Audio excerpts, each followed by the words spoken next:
Akkam jirtu hordoftoota chaanaalii Baruuftuu har'a kan waliin ilaallu cuunfaa boqonnaa afurii waliin ilaallaa. Haga xumura viidiyoo kanaatti na waliin tura. Jijjiiramaan mallattoo miseensa tuuta hin beekamne bakka bu'uudha. Jijjiiramaan gaamma xaa, yaa, aa isaan kun jijjiiramaadha. Isaan kun tuuta hin beekamne bakka bu'u. Kana jechuun lakkoofsa kan hin beekamne bakka bu'u jechuudha. Lakkoofsa hin beekamne kan isaan bakka bu'an, gatiin isaa kan hin beekamne bakka bu'u jijjiiramaa jechuun. Tarmiin lakkoofsa yookiin jijjiiramaa yookiin baay'ataa jijjiiramaa fi lakkoofsa yookiin gahee jijjiiramaa fi lakkoofsaati. Tarmii kan jennu tarmii kan jennu fakkeenyaaf jijjiiramaadhaan tarmii jechuu dandeessu. Xaadhaan maal jechuu dandeessu? Tarmii jechuu dandeessu. Yaadhaan tarmii jechuu dandeessu. Aa, baa isaan kanaan tarmii jechuu dandeessu. Jijjiiramaadhaan jechuudha tarmii jechuu dandeessu. Akkasumallee baay'ataa jijjiiramaa fi lakkoofsa lama xaa, lama yaa, lama aa isaan kanaan maal jechuu dandeessu? Tarmii jechuu dandeessu. Akkasumallee lakkoofsa lama, afur isaan kanaan maal jechuu dandeessu? Tarmii jechuu ni dandeessu jechuudha. Ibsamni aljebiraa tarmii yookiin ida'ama tarmootaa yookiin caalmaa tarmootaati. Ibsamni aljebiraa tarmii yookiin ida'ama tarmootaa yookiin caalmaa tarmootaati. Arfaffaan immoo himni walqixaa sararaawaa jijjiirama tokko xaa hima walqixaa bifa aa xaa ida'uu baa walqixa zeeroon barreeffamudha. Aa fi baan lakkoofsa intijarii yookiin firaakshinii fi aan miti walqixa zeerooti. Asirratti hima walqixaa sararaawaa jijjiiramaa tokko jechuun bifa kanaatiin kan barreeffamudha. Aa xaa ida'uu baa walqixa zeeroo kan jedhu bifa kanaatiin barreeffama. Hima walqixaa sararaawaa jijjiiramaa jennaan jechuudha. Kana asirratti aa fi baan jechuudha lakkoofsa intijarii yookiin firaakshinii jechuudha. Yookiin firaakshinii ta'uu danda'u yookiin intijarii ta'uu danda'u. Garuu aan miti walqixa zeeroo ta'uu qaba. Zeeroo faana walqixa yoo ta'e aan jechuudha maal godha? Asii ishii kana jijjiiramaa ishii kana balleessa. Jijjiiramaa ishii kana balleessa zeeroo godha jechuun immoo jijjiiramaa ishii kana zeeroo godha jechuun immoo baa qofaan hafa jechuudha. Baa qofaan hafe jechuun immoo wantichi hima walqixaa sararaawaa jijjiiramaa qabu miti jechuudha. Lakkoofsa qofaa taanaan hima walqixaa sararaawaa jijjiiramaa tokko qabu miti jechuudha.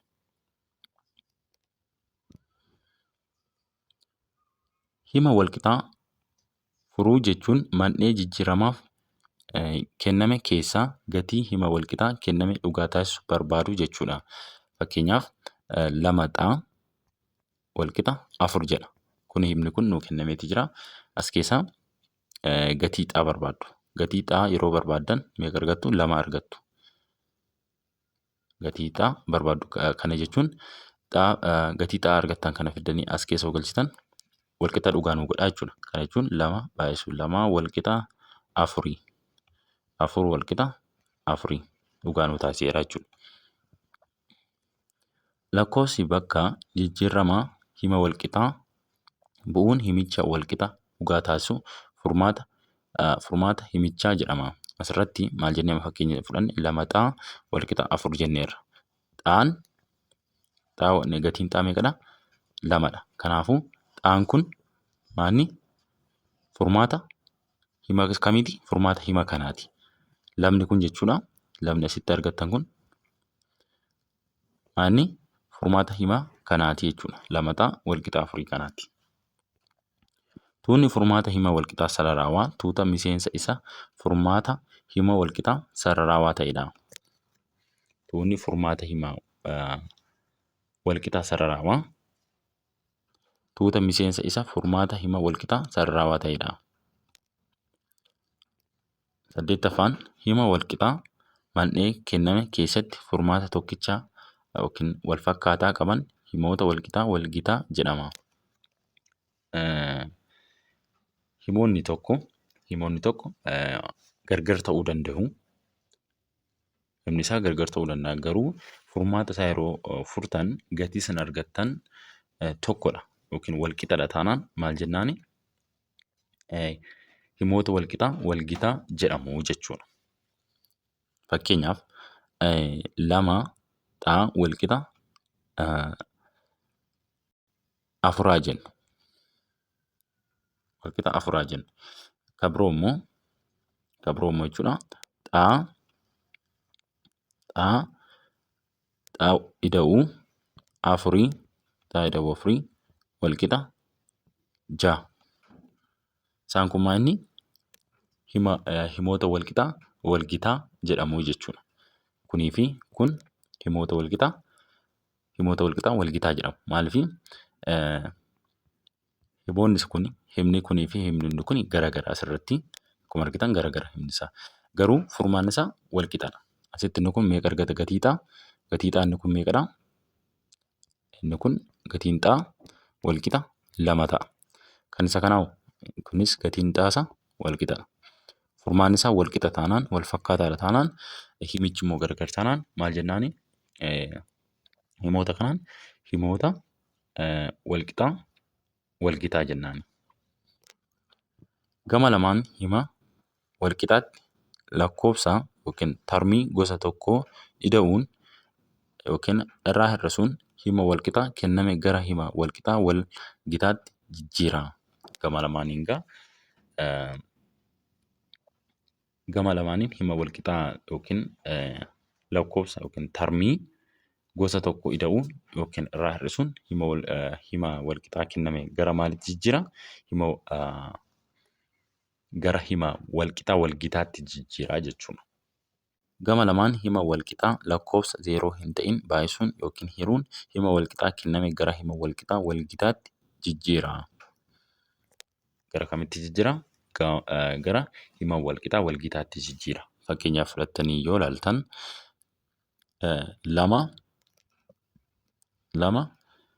xaa wal qixa 4 jedhaati fudhadhaa.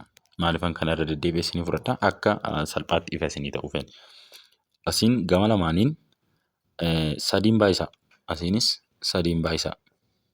Hima wal qixaa sana gara maal jijjiire? Hima wal qixaa wal gitaatti jijjiira jechuudha yeroo kana. Yookiin hirtanii ilaaluu dandeessu. Garuu lakkoofsi ittiin baay'iftan sun yookiin ittiin hirtan sun gama lamaaniinuu wal fakkaachuu qaba jechuudha. Akkasumas illee lakkoofsa 0 hin taaneen baay'isuu qabdu gama lamaaniin.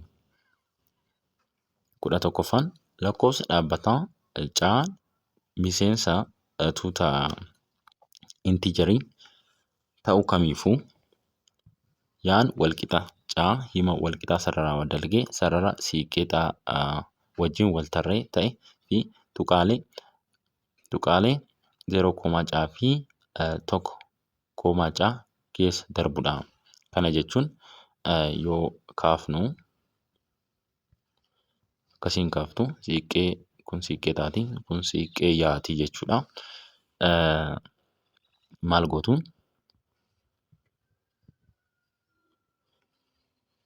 Caan yoo as ta'e jechuudha. Caan yoo as ta'e maal ta'a? Caan yoo as ta'e jechuudha. Lakkoofsa yaarra jiru jechuudha. Sararichi akkas ta'a jechuudha. Kana jechuun yaan wal qixa caa. Yaan wal qixa caa. Tuqaaleen jiran immoo 0 caa ta'u jechuudha. Caan asoo ta'e xaan 0dha. Tokko immoo tokkodha. Xaan as 0dha. Xaan as 0dha. Tokko as tokkodha. Kana jechuun asoo dhuftan kunoo xaan jijjiiramaa deemaa jechuudha. Yaan dhaabbataadha. Caadha. Yaan wal qixa caanuun jedha. Kanaafuu tuqaalee keessa darbudha. Isaan kam keessa darba? Tuqaalee isaan kana keessa darbu. As fakkeenyaaf 1, 2, 3 yoo jenne tuqaa isaan kam keessa darba? Ishiin kun jechuudha yaa walqixa caa inni jettu kun tuqaalee isaan kam keessa darba? 0, caa 0, caa jechuun as xaan as 0dha. Koomaa caa kan jedhu caan asidha. Caan asii jechuudha. Yoon isinitti agarsiisu wanni biraatiin jechuudha. Kun ishii kana jechuudha. Xaan asii. Tokko koomaa caa kan jedhu immoo tokko asidha. Asidha jechuudha. Tuqichi 2 koomaa caa immoo eessadha? Asidha. Maaliif qixa lamaatiin yeroo ol baatan ishii kan argattu as jechuudha. 3 koomaa caa. 3 immoo qixa 3tiin ol baatan as argattu jechuudha. Tuqaa kana. Eessa argattu tuqaa? Asii argattu. Kanaafuu isaan kana keessa darba jechuudha. Tuqaalee isaan asitti tokko tokkoon keenya kana as keessa darba. Tuqaa hedduu keessa darba. Tuqaa baay'ee keessa darba yoo ilaaltan. Eenyutu? Yaa walqixa caa kan jedhu kan tuqaa baay'ee keessa darba. Garuu asirratti kitaaba keessatti 2 qofa kaa'eera. Isin baay'ee isaa tarreessuu dandeessu tuqaan keessa darbu. Xaan walqixa caa hima walqixaa sararaa olee sarara siiqqee yaatiin wal tarree ta'edha. Kana jechuun isa kanas yoo kaastan maal ta'a? Xaan walqixa caa jechuun akkam ta'a? Caan yoo as ta'e fakkeenyaaf caan asoo ta'e maal ta'a? Kana keessa darbaa jechuudha. Kana keessa kan inni akkasiin darbu. Bifa kanaatiin kaasu. Kana jechuun eenyu faana wal tarreedha? Siiqqee yaa faana wal tarreedha kun. Siiqqee yaan kunooti. Inni kunis kana faana wal tarreedha. Akkuma argitan wal tarreedha.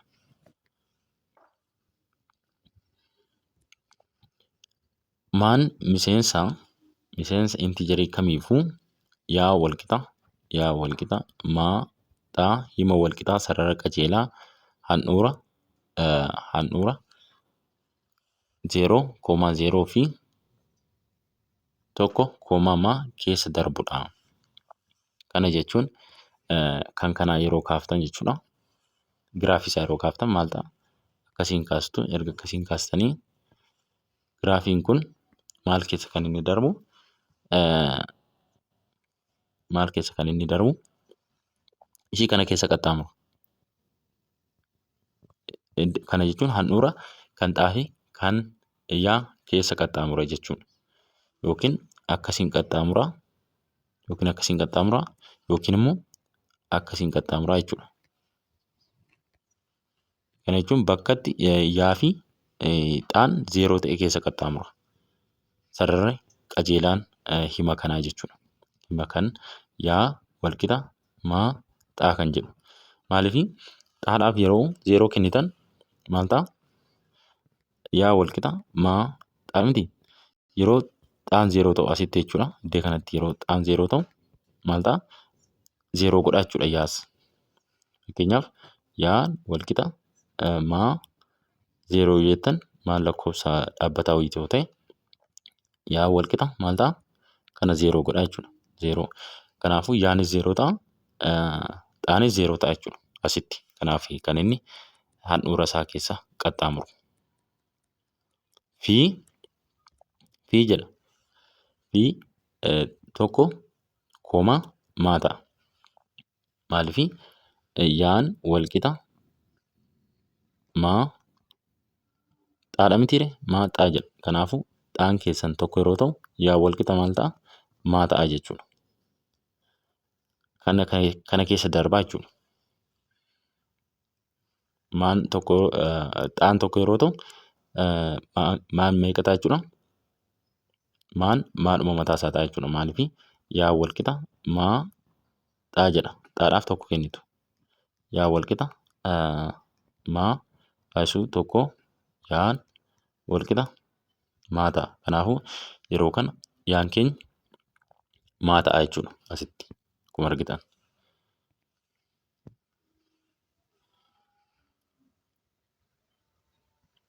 Kudha sadaffaan A baa fi caan lakkoofsa intiijarii kenname haa ta'u. Lakkoofsa intiijarii isaan kun yoo a fi baa wal qixa ta'e jechuudha. Gama lamaaniyyuu caayyoo irratti hidhaatan jijjiirama hin qabu jechuudha. Jijjiirama hin qabu. Gama lamaanis caayyoo irraa hir'isanis jijjiirama hin qabu jechuudha.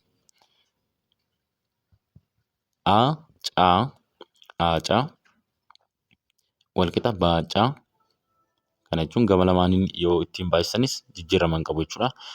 Asirratti immoo A hir'isuu baa kana jechuun gama lamaaniinuu yoo caadhaaf hirtan gama lamaaniif caadhaaf yoo hirtan maal ta'a jechuudha? Zeeroo ta'a jechuudha. Maaliif A fi baan asitti wal qixadha. Maaliif lakkoofsa wal qixa ta'e immoo yeroo walirraa hir'istan kana jechuun lama hir'isuu lama jechuudha. Maal ta'a? Zeeroo nuu kenna. Kanaafuu gama lamaaniinuu caadhaaf yoo hirtan kana jechuun tokko haa jennu. Tokko jedha asii tokko jedha maal ta'a? Zeeroodhuma nuu kenna jechuudha. Garuu caan zeeroodhaan ala ta'uu qaba. Wal qixa zeeroo ta'e lakkoofsi kun hiikaa hin qabu jechuudha. Lakkoofsi kun hiikaa hin qabu. Egaa viidiyoon har'aaf qabanne kana fakkaata. Viidiyoo itti aanuun Gilgaala keessa deebi'ee boqonnaa afurii waliin ilaalla. Haga amma baranne kana keessatti bakka gaaffii isinitti ta'e koomentii jalatti naa barreessuu hin dagatinaa. Nagaan naa tura.